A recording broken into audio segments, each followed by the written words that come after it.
여러분, 지금 지갑 속에 있는 5만원권 지폐를 꺼내서 가만히 한번 들여다보시겠습니까? 그곳에는 아주 온화하고 자애로운 미소를 짓고 있는 여인이 있습니다. 네, 바로 신사임당입니다. 우리는 평생 그녀를 조선 최고의 현모양처이자 묵묵히 남편 내조 잘하고 아이들을 훌륭하게 키워낸 천사 같은 어머니로만 알고 있었습니다. 하지만 여러분, 혹시 이 충격적인 사실을 아십니까?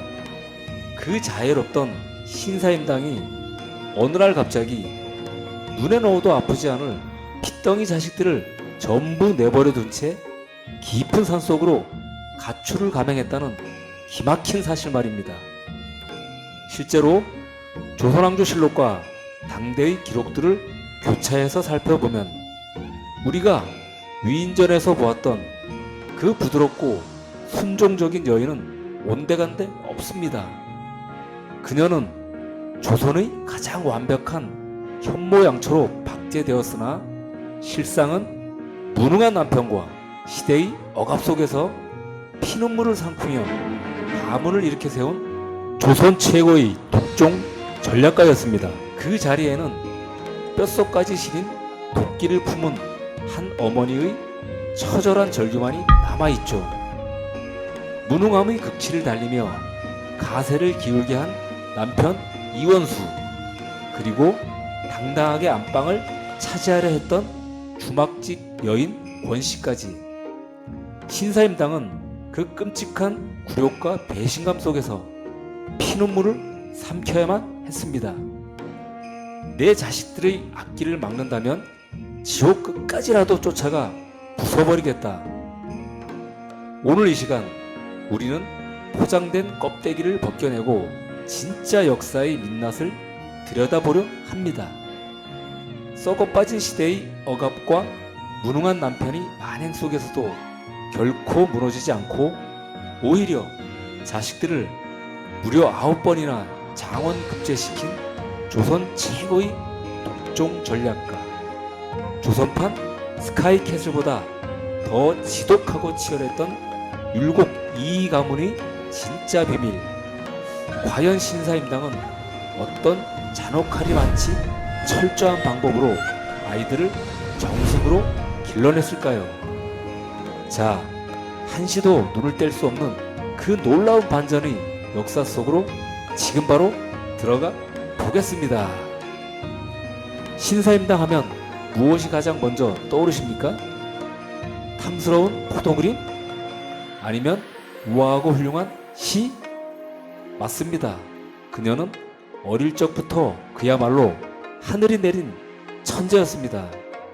불과 7살 무렵에 이미 안견이 산소화를 똑같이 모사할 정도로 신동 중의 신동이었죠. 당대의 내노라 하는 콧대 높은 학자들조차 어린 사임당의 그림과 학식을 보며 혀를 내두를 정도였습니다. 하지만 그녀가 태어난 곳은 불행히도 가부장제의 엄격한 질서가 지배하던 조선이었습니다. 아무리 하늘을 찌를 듯한 놀라운 재능을 가졌어도 그저 치마를 둘렀다는 이유 하나만으로도 모든 기회의 문이 굳게 닫혀버린 숨막히는 감옥 같은 사회였죠. 자신이 가진 재능의 10분의 1도 펼쳐보지 못한 채 그저 누군가의 아내이자 어머니로 평생을 묻혀 살아야만 하는 억울한 운명. 사임당은 그 차디찬 현실의 벽 앞에서 자신이 거대한 날개를 스스로 꺾어버려야만 했습니다. 그 가슴 속에 얼마나 뜨겁고 억울한 불덩어리가 끓어오르고 있었을까요? 그런 사임당의 배필로 정해진 인물이 바로 이원수였습니다. 이원수. 참 이름만 들어도 속이 답답해지고 억장이 무너지는 시청자분들 많으실 겁니다. 이원수는 천재적인 사임당에 비하면 평범하다 못해 능력이 참으로 부족하고 나약한 사내였습니다. 뼈대 있는 가문의 자손이긴 했지만 가세는 이미 훌쩍 기울어 있었고 무엇보다 학문적 재능이나 끈기가 너무나도 부족했습니다. 그래도 사임당은 처음엔 남편을 믿어보려 했습니다. 자신이 여자라서 이루지 못한 학문의 꿈을 남편이 대신 이뤄주길 바라는 간절한 마음으로 밤낮을 가리지 않고 남편의 뒷바라지에 헌신했습니다.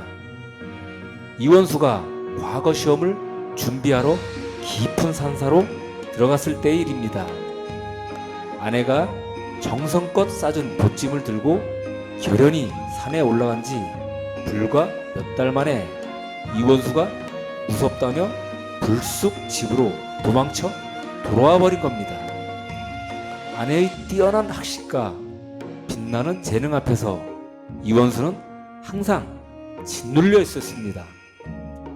자신이 아무리 밤을 새워 노력해도 천재 아내의 발끝조차 따라가지 못한다는 그 끔찍한 열등감, 그 찌질한 열등감은 결국 이원수를 더욱 나약하고 삐뚤어진 길로 몰아넣고 말았습니다.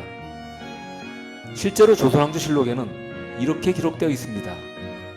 중종 때부터 명종 때까지 이어지는 기록들을 꼼꼼히 살펴보면 당대의 양반 사대부 여성들이 남편의 무능함과 가부장적 억압 속에서 얼마나 끔찍한 고통과 굴욕을 겪어야 했는지 그 참담한 실상이 고스란히 담겨 있습니다. 이원수는 평생을 가도 과거에 급제하지 못했습니다. 매번 낙방의 쓴 잔을 마실 때마다 그는 술과 방황으로 아까운 세월을 허비했습니다. 남편이 과거 시험에 번번이 떨어지고 집안의 기둥뿌리가 뽑혀나가는 동안 사임당의 속은 그야말로 새까맣게 타들어갔습니다. 부술질 힘조차 없을 만큼 삶은 팍팍해졌건만 남편은 밖으로만 돌며 구차한 핑계만 들어놓았습니다. 남편이 어처구니 없는 변명을 조용히 듣고 있어야만 했던 사임당의 그 서늘한 침묵. 겉으로는 조용히 고개를 끄덕였을지 모르나 속으로는 피눈물을 쏟아내며 입술을 꽉 깨물고 있었을 것입니다. 나의 재능은 이 좁은 규방에서 썩어 문드러질지라도 내 배 아파 낳은 자식들만큼은 결코 이런 시궁창 같은 삶을 살게 하지 않으리라. 사임당은 자신을 짓누르는 그 지독한 굴욕감과 답답함을 헛된 분노가 아닌 아주 무섭고 차가운 집념으로 바꾸기 시작했습니다. 평생을 기대도 쓸모없는 남편에 대한 미련을 완전히 접어버리고 그 모든 에너지를 오직 자식들이 교육에 쏟아붓기로 독하게 마음먹은 것이죠. 하지만 벼랑 끝에 선 사임당을 완전히 나락으로 밀어버리는 충격적인 사건이 터지고 맙니다. 평생 글 공부 하나 제대로 못하던 무능한 남편 이원수가 감히 상상조차 못한 끔찍한 짓을 저질러 버린 것입니다. 과연 평생을 뼈 깎는 고통으로 인내해온 사임당의 멘탈을 완전히 산산조각 내버린 남편의 배신은 무엇이었을까요? 하지만 이 선택이 모든 것을 무너뜨립니다. 참으로 기가 막힌 일이 벌어집니다. 평생 뒷바라지를 해준 아내의 은혜를 원수로 갚은 이원수. 그는 과거 준비를 위해 학문에 정진하겠다고 집을 나가서는 엉뚱하게도 주막을 들락거리며 딴살림을 차리고 있었습니다. 그 상대는 바로 주막집 여인 권씨였습니다. 이 권씨라는 인물, 아주 요물 중의 요물입니다. 단순한 첩이 아니었습니다. 무지하고 천박하면서도 권력과 돈에 대한 탐욕은 끝이 없었고 기어이 양반집 본처 자리를 꿰차겠다는 음흉한 위선과 계략으로 똘똘 뭉친 그야말로 최악의 빌런이었습니다. 권 씨는 이원수의 그 나약한 콤플렉스와 열등감을 아주 기가 막히게 파고들었습니다. 대간님처럼 훌륭하시고 대단하신 분이 어찌 저런 뻣뻣하고 잘난 척하는 부인 밑에서 길을 펴지 못하십니까? 부인이 그림 좀 그린답시고 남편을 가르치려 들고 무시하는 꼴을 저는 차마 눈뜨고 못 보겠습니다. 제가 대감님을 진정한 사내로서 하늘처럼 모시겠습니다. 이 간약한 새치허에 완전히 홀려버린 이원수는 급기야 권 씨를 당당하게 본가 안방으로 들이겠다고 선언하게 이릅니다. 자, 여러분, 사임당의 입장이 되어보십시오. 평생 자신이 빛나는 재능을 억누르고 오직 남편 하나만 바라보며 시댁 식구들을 건사하며 헌신했는데 돌아온 것은 남편이 뻔뻔한 배신이었습니다. 안방을 내놓으라는 듯이 기세등등하게 쳐들어오는 권씨. 권씨는 사임당이 목숨처럼 아끼던 북가못을 발로 걷어차며 노골적으로 비웃고 멸시했습니다. 그 천박한 여인이 조롱과 부끄러운 줄도 모르고 첩의 뒤에 숨어 헛기침이나 해대는 비겁한 남편의 모습 앞에서 사임당이 느꼈을 그 참담한 굴욕과 뼈를 깎는 분노가 감히 상상이나 되십니까?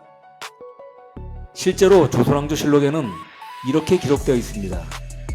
당시 사대부 가문에서 이런 첩 제도로 인해 본초와 첩 사이의 암투가 가문을 얼마나 처참하게 파멸로 몰고 갔는지 그 기강이 무너진 양반가의 추악한 민낯을 수많은 기록이 생생하게 증명하고 있죠. 사임당은 자신의 핏줄들이 그런 추악한 진흙탕 속에서 호적되는 것을 결코 눈은 뜨고 볼 수 없었습니다. 보통의 여인들이라면 가슴을 치며 통곡하거나 권씨의 머리채를 잡고 짐승처럼 울부짖었을 겁니다.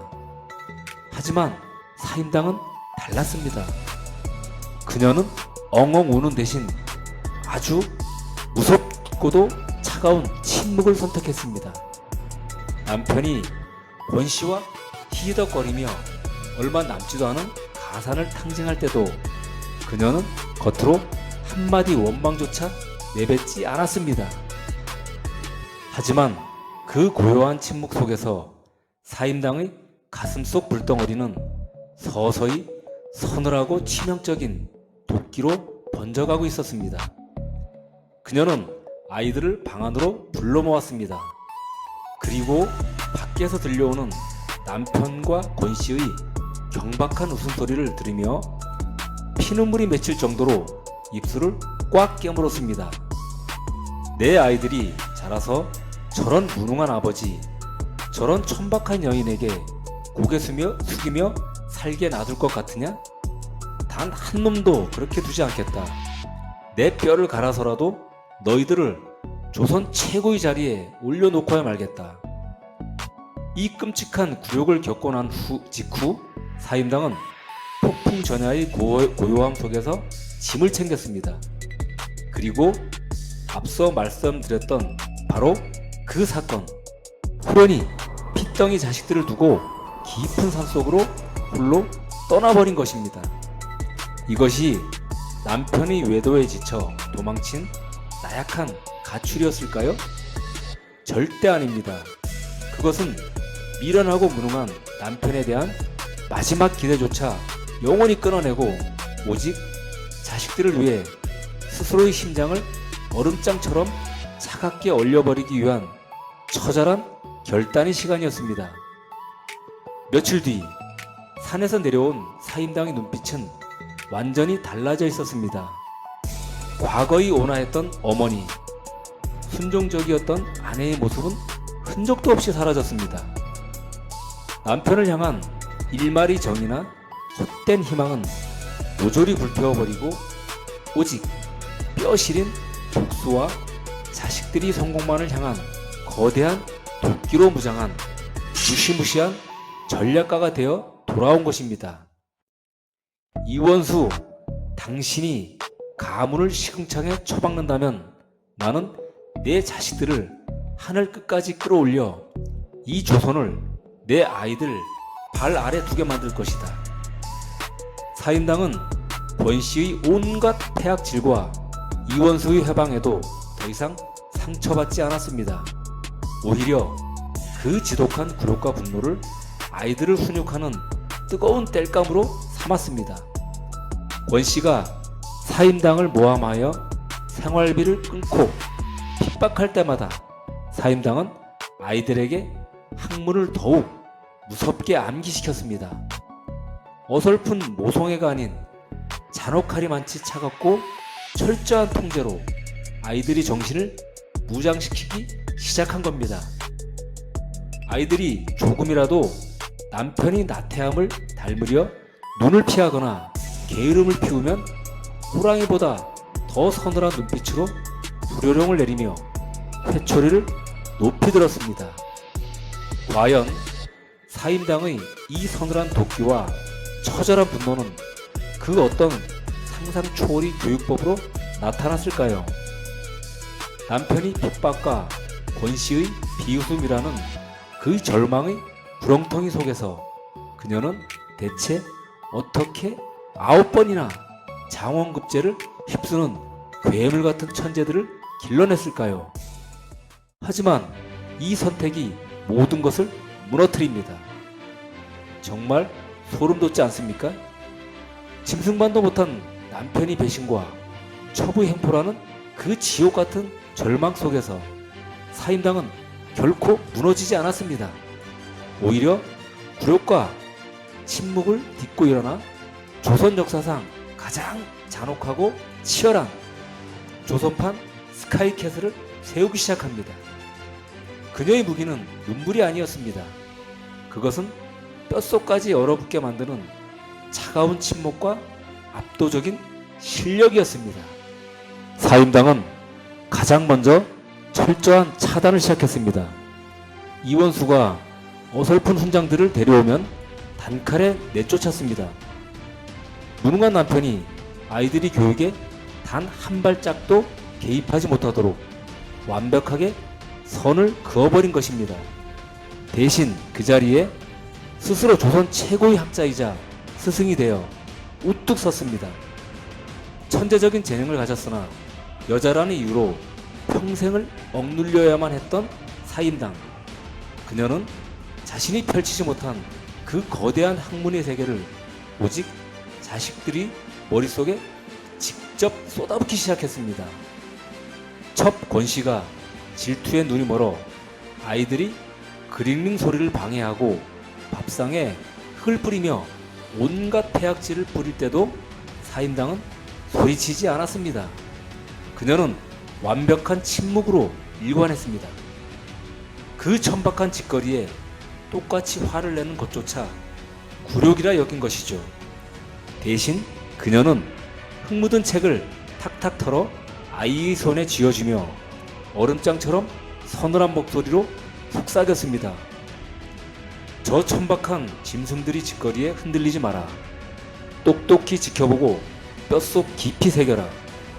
너희가 조선 최고의 자리에 오르는 날 저들이 비명조차 들리지 않을 것이다. 실제로 조선왕조실록에는 이렇게 기록되어 있습니다.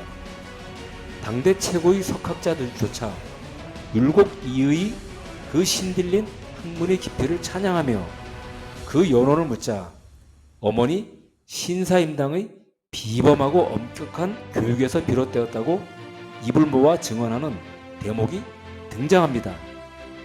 사임당은 단순한 어머니가 아니라 위대한 학문을 전수하는 절대적인 스승이자 가문의 총사령관이었던 것입니다. 어머니의 그 피맺힌 굴욕과 차가운 분노를 누구보다 잘 알고 있었던 셋째 아들 이이. 그는 밤낮없이 글을 읽다 졸음이 밀려오면 스스로 바늘로 허벅지를 찔러가며 독하게 버텼습니다. 어머니 그 시린 침묵이 얼마나 거대한 고통 속에서 나온 것인지 알았기에 단 한순간도 나태해질 수 없었던 것입니다. 그리고 마침내 결전의 날이 밝았습니다. 이이가 과거 시험장에 당당히 걸어 들어갔습니다. 그가 붓을 들어 거침없이 써내려간 답안지, 그 유명한 천도책은 시험관들이 혼을 쏙 빼놓았습니다. 결과는 어땠을까요? 장원급제였습니다, 여러분. 그것도 그냥 한 번이 아닙니다. 초시, 복시, 대과, 나가는 모든 시험마다 만점으로 모조리 수석을 휩쓸어 버립니다. 무려 9번의 장원급제, 조선 건국 이래 전무후무한 전설, 구도 장원공이 탄생한 역사적인 순간이었습니다. 조선 팔도가 발칵 뒤집혔고 임금조차 천재의 탄생에 기륵박수를 쳤습니다.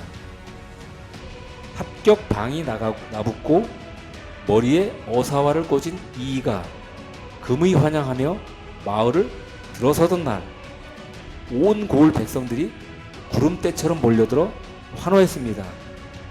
자, 이 순간 평생 사임당을 무시하고 조롱하며 안방을 꿰차려 했던 첩 권씨와 남편 이원수의 표정은 과연 어땠을까요? 이원수는 자신이 아버지라며 거드름을 피우며 앞에 나서려 했지만 고을 사또부터 정승들까지 모든 사람들은 오직 사임당 앞에만 무릎을 꿇고 존경을 표했습니다. 첩 권씨여? 감히 고개들조차 들지 못하고 벌벌 떨며 뒷방 구석으로 도망쳐 쥐죽은 듯이 숨어버렸습니다. 평생을 숨지겨 삼켜야 했던 사임당의 그 뼈에 사무친 굴욕이 마침내 조선 최고의 권력과 명예라는 가장 우아하고 무서운 칼이 되어 완벽한 보스로 완성된 것입니다. 이 얼마나 짜릿하고 통쾌한 사이다 복수입니까? 그 어떤 복수극보다 강렬하고 압도적인 진정한 승리였습니다. 하지만 이 위대한 승리와 통쾌한 복수극이 모든 것을 끝맺어 주지는 않습니다. 사임당이 진정으로 자식들에게 물려주고자 했던 것은 결코 화려한 벼슬자리나 번듯한 기와집이 아니었습니다. 무능한 남편, 자신을 짓누르는 억압적인 시대, 그리고 천박한 첩의 조롱이라는 그 지옥 같은 절망 속에서도 결코 자신이 존엄을 잃지 않는 법, 그 어떤 시련 앞에서도 바위처럼 흔들리지 않는 무섭도록 단단한 정신력을 물려주고 싶었던 것입니다. 오늘날 우리네 삶도 크게 다르지 않습니다. 자식들 하나 잘 키워보겠다고 때로는 억울하고 굽은 길을 걸으면서도 속으로 피눈물을 섞어 삼키며 묵묵히 버텨오신 세월 아니십니까? 우리가 그 모진 풍파 속에서도 무너지지 않았던 이유는 오직 내 자식만큼은 더 나은 세상에서 당당하게 살아가길 바라는 그 뜨겁고 시린 부모의 도끼 어린 사랑이 있었기 때문입니다. 오늘 우리가 만난 신사임당은 위인전 속의 얌전히 박제된 현모양처가 아니라 어쩌면 험난한 우리 시대의 굽이진 삶을 온몸으로 살아내신 여러분 자신의 모습일지도 모릅니다. 모든 것을 바쳐 자식을 길러낸 세상의 모든 부모님들께 깊은 존경을 표하며 오늘 이야기를 마치겠습니다. 오늘의 조선판 스카이캐슬 이야기 가슴 깊은 곳에 작은 울림을 남기셨다면 구독과 좋아요를 꾹 눌러주십시오. 여러분의 따뜻한 응원이 이 작가에게는 아주 큰 힘이 됩니다. 다음 시간에도 시청자 여러분이 가슴을 뻥 뚫어줄 통쾌하고 짜릿한 역사 이야기로 다시 찾아뵙겠습니다. 감사합니다.